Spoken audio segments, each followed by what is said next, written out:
Hola, ¿cómo están? Bienvenidos a una nueva videoconferencia. Muchísimas gracias por estar con nosotros de nuevo y por acompañarnos en esta serie de temas que hemos estado hablando ya desde bastante tiempo. Nos da mucho gusto saber que todos estos esfuerzos que estamos haciendo semana con semana está inspirando a cada vez más personas a seguir por este camino de la comunicación y de compartir los conocimientos que tenemos para las demás personas.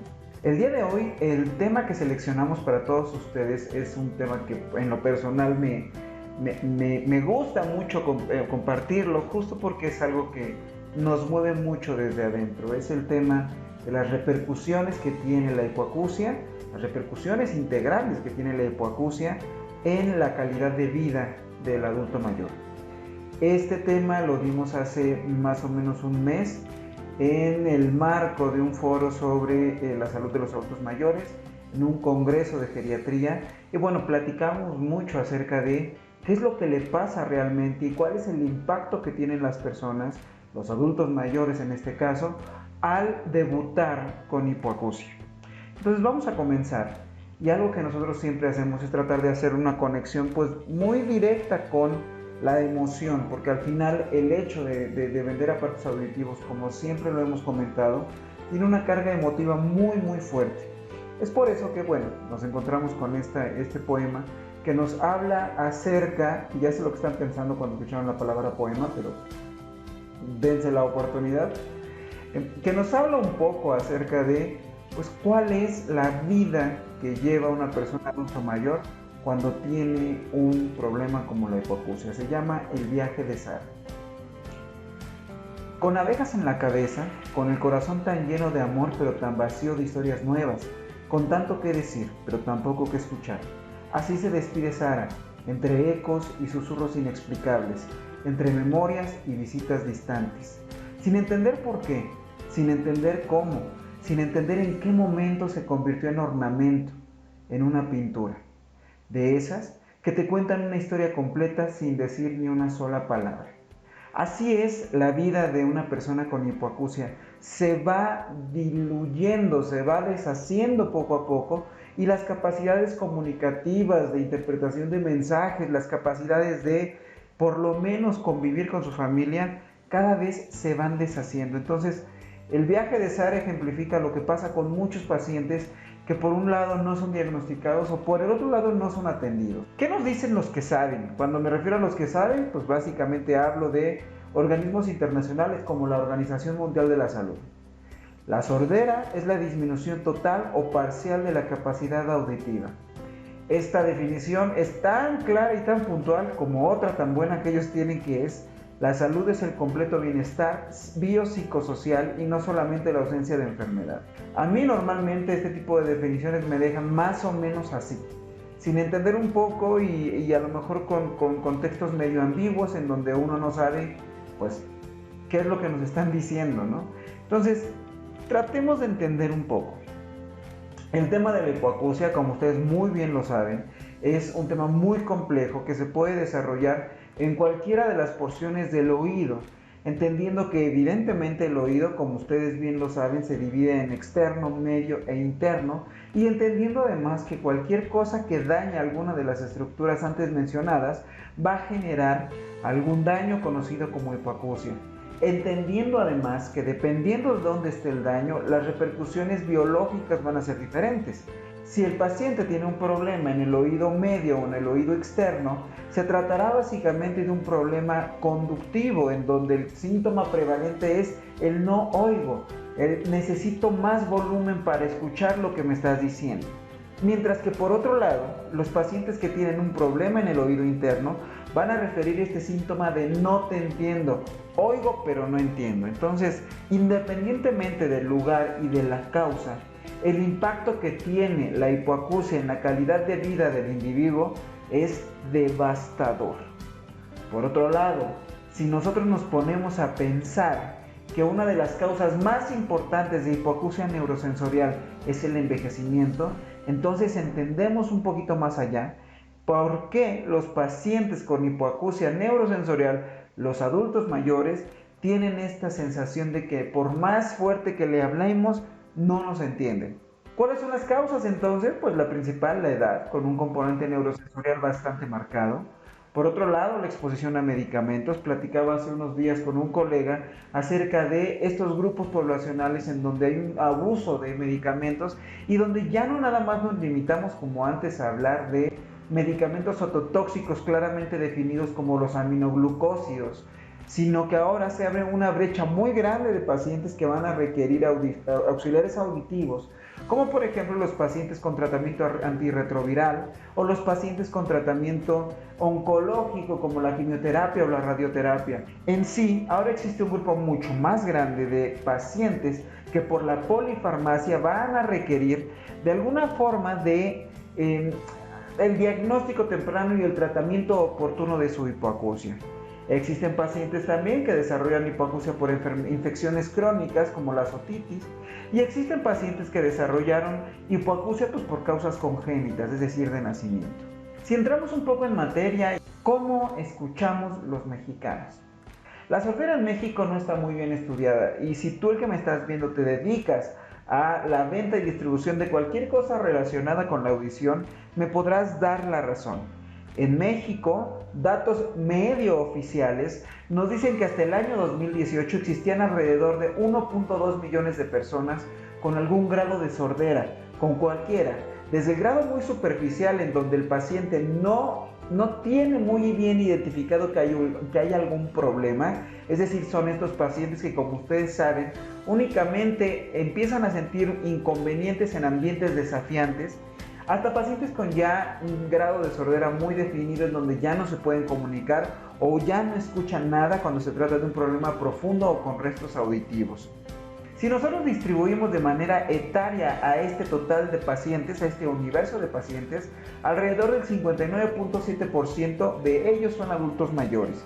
Si lo relacionamos un poco con la videoconferencia de la semana pasada, pues entenderemos que el universo de pacientes que tenemos con hipoacusia en la edad adulta, pues son bastantes. Tenemos un universo grandísimo de pacientes que van a requerir apoyo auditivo y que actualmente, como vamos a ver un poco más adelante, no están recibiendo el apoyo. Por otro lado, el grupo etario que está creciendo de manera alarmante es el de los adultos jóvenes y en edad productiva.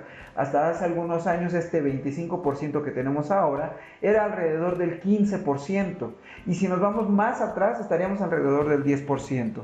De las causas más claras de que este grupo etario esté aumentando, pues por un lado es el acceso al diagnóstico oportuno en esta edad, y por el otro lado algunas conductas como la exposición prolongada a ruidos, el tema ocupacional y bueno, todo esto que hace que se desgaste mucho más rápido la célula ciliada.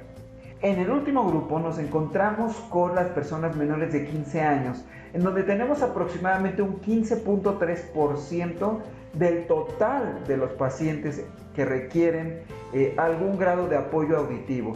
Hasta el 2018, insisto, en México teníamos aproximadamente 720,000 personas, adultos mayores con algún grado de problema auditivo. Si hablamos de oídos, hasta el 2018 en México existían 720,000 personas adultos mayores con algún grado de pérdida auditiva. Sin embargo, si lo transformamos, insisto, a oídos, estamos hablando de 1.4 millones de oídos con algún requerimiento especial. Esto es muchísimo, es un universo de pacientes muy alto. Y como vamos a ver a continuación, nosotros estamos llegando a un porcentaje muy bajito nada más de ellos. La edad promedio, y esto es un dato muy interesante, de diagnóstico de hipoacusia en países desarrollados es aproximadamente a los 53 años. Y esto viene de la mano de las políticas que existen en los países y de los programas que existen de prevención oportuna de la hipoacusia.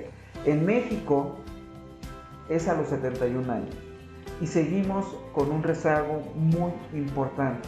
Y desafortunadamente, como tú, el que me estás viendo, si te dedicas a esto, debes de saber, el diagnóstico en México está muy de la mano, no con la calidad de vida, no con buscar que el adulto mayor tenga una mejor vida como tal, sino con todas las molestias que se pueden llevar alrededor de la hipoacusia. Por ejemplo, que el paciente le sube mucho a la televisión, o que la familia está harta hasta cierto punto de que el paciente no entienda lo que le están diciendo. Entonces, todos hemos tenido pacientes los cuales pues nos los llevan justamente por eso, porque la televisión es muy alta, porque el paciente grita y no necesariamente porque estamos buscando mejorar su calidad de vida. Pero bueno, después de todo esto, ¿cuáles son las repercusiones reales de la hipoacusia en la calidad de vida de un adulto mayor? Básicamente las vamos a dividir en tres rubros específicos, en biológicas, psicológicas y sociales. Como un paréntesis, cuando tú vas a la facultad de medicina y te quieren enseñar cosas, siempre te piden que veas a las personas con un enfoque global e integral. Y normalmente nosotros nos vamos siempre al tratamiento y a la cuestión biológica sin ponernos a pensar un poco a lo psicológico y a lo social. Entonces, queremos hacer esta videoconferencia enfocada en estos tres puntos porque esto va de la mano con la siguiente videoconferencia en donde hablaremos de cómo vender aparatos auditivos enfocado a estas tres esferas. Pero bueno, al final, ¿cuáles son las repercusiones? Si vamos de menos a más, vamos a platicar un poco de las repercusiones biológicas. De manera general, el tinnitus se presenta mucho más frecuentemente en personas con pérdida auditiva. La sordera es progresiva y por eso una persona que tiene sordera y no se atiende desarrollará más y avanzará en los grados de la misma. La demencia es una de las enfermedades que está muy relacionada con la sordera y evidentemente el riesgo a accidentes. Una persona que no escucha pues tendrá un riesgo mucho mayor a tener algún accidente. ¿Qué pasa con el tinnitus? Hasta hace algunos años no se conocía la relación directa que existe entre el tinnitus y la hipoacusia. Sin embargo, actualmente cada vez son más los médicos que tienen por ahí esta conciencia de que un paciente que tiene hipoacusia que no es tratada va a desarrollar tinnitus en menor o mayor grado. ¿Pero por qué?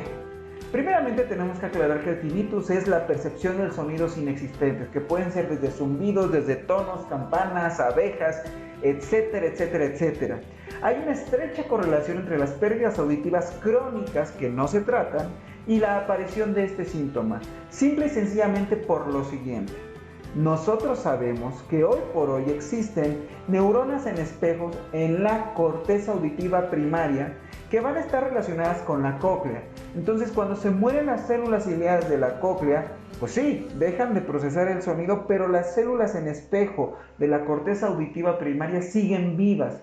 Y entonces, al no estar estimuladas por sonidos, empiezan a descargar de manera autónoma y entonces esto se transforma en la percepción de sonidos inexistentes, lo que nosotros llamamos tal cual tinnitus. No tenemos que dejar de lado que el tinnitus es una enfermedad gravísima y que el tinnitus además tiene una correlación muy grande con el suicidio. La tasa de suicidios de pacientes con tinnitus es altísima y nosotros como audioprotecistas, como audiólogos o como médicos podemos disminuir este riesgo si hacemos un diagnóstico temprano y un tratamiento oportuno de la hipoacusia. Por otro lado, si hablamos de demencia, pues es muy clara la correlación que existe. La falta de estimulación cortical, es decir, que no llegue la información necesaria acerca de la comunicación y acerca de lo que está ocurriendo en el ambiente del paciente, va a generar una degeneración de la sustancia gris. Y esto va a originar una deficiencia muy grande en el procesamiento auditivo central progresivo que al final va a hacer que el paciente se desconecte del medio. Y esto hace que sea irreversible. Entonces, las repercusiones biológicas de la hipoacusia son muchísimas, pero vamos a resumirlas. El paciente que no se adapta con auxiliares auditivos tiene una probabilidad altísima de padecer tinnitus. Evidentemente, su problema auditivo irá evolucionando, se va a desconectar del mundo y por lo tanto la probabilidad de que tenga demencia aumenta. Y pues por último, el riesgo de accidentes. Yo siempre cuando vendo aparatos auditivos, uno de los argumentos que ocupo mucho es el miedo que me daría que algún familiar mío no escuchara la alerta sísmica, por ejemplo, o no escuchara, no sé, cuando está el timbre, el teléfono, un claxon, y todo esto, bueno, evidentemente pone en riesgo su seguridad. Hablando específicamente de las repercusiones psicológicas, esto es, en una parte importante, mucho de sentido común. ¿Qué pasará con una persona que no escucha, que no tiene tratamiento y que se aísla? Pues evidentemente una carga de depresión y ansiedad muy importante. Fíjense que en el último congreso de geriatría en el que estábamos, hablábamos acerca de la epidemiología de la depresión en el adulto mayor. La verdad es que según las revisiones clínicas que se han hecho, hay una tasa muy alta de depresión en el adulto mayor, y dentro de las causas está el aislamiento social al que se somete una persona adulto mayor simplemente por su edad. Ahora, si a esto agregamos una discapacidad auditiva, pues evidentemente aumenta. Por lo tanto, el riesgo de depresión y de ansiedad por no poderse comunicar es muy grande. Nosotros al final, y ese es el mensaje me parece, cuando adaptamos un auxiliar auditivo, debemos estar conscientes de que lo que estamos regalando es calidad de vida y estamos haciendo que la persona de manera automática, al ocupar el equipo, recupere cierta esperanza que ya había perdido. Entonces, en ese contexto nuestro trabajo es sumamente gratificante porque estamos haciendo que una persona que ya vivió y que está en el momento de disfrutar todo lo vivido pueda reintegrarse a sus actividades. Evidentemente, el deterioro funcional va a generar a su vez deterioro cognitivo y a su vez aislamiento, que va a desencadenar todo esto en depresión y ansiedad.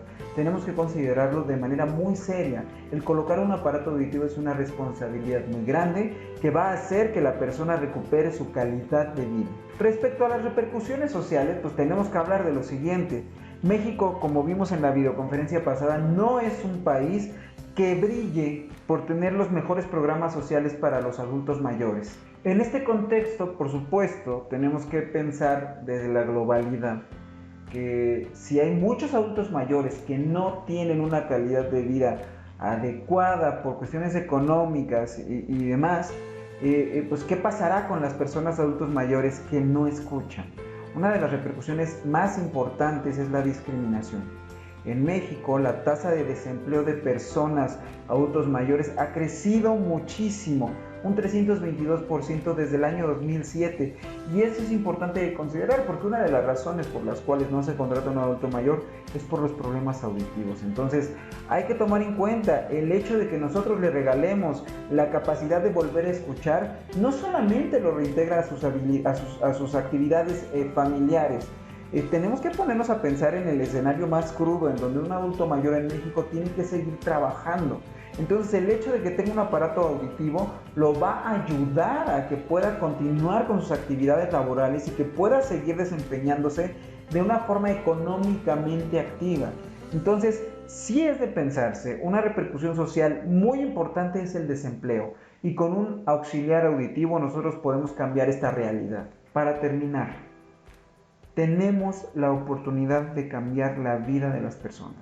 Me parece que es un regalo que no mucha gente tiene, no en muchas profesiones se da, y que nos permite a nosotros hacer un cambio muy pequeñito desde nuestras comunidades y hacer que la vida de las personas sean mucho mejores. Hasta aquí lo vamos a dejar. Muchísimas gracias por estar con nosotros. De verdad, cada vez es más gratificante y más padre hacer estas videoconferencias. Ver que cada vez más personas se atreven a hacer una videoconferencia y a compartir su experiencia y a compartir sus conocimientos, ver que tenemos colegas que se inspiraron en nuestro modelo para hacer también lo suyo, me parece sumamente gratificante y muy bonito de ver que el gremio se está uniendo y que cada vez hay más personas que hacen estos esfuerzos, me parece muy padre. Entonces, sigámonos comunicando, sigamos haciendo esto, sigamos informando a la gente, que al final eso es lo que va a hacer la diferencia en algunos años. Muchísimas gracias, les repito, mi nombre es Mario Laguna y nos vemos en la siguiente videoconferencia. Hasta luego.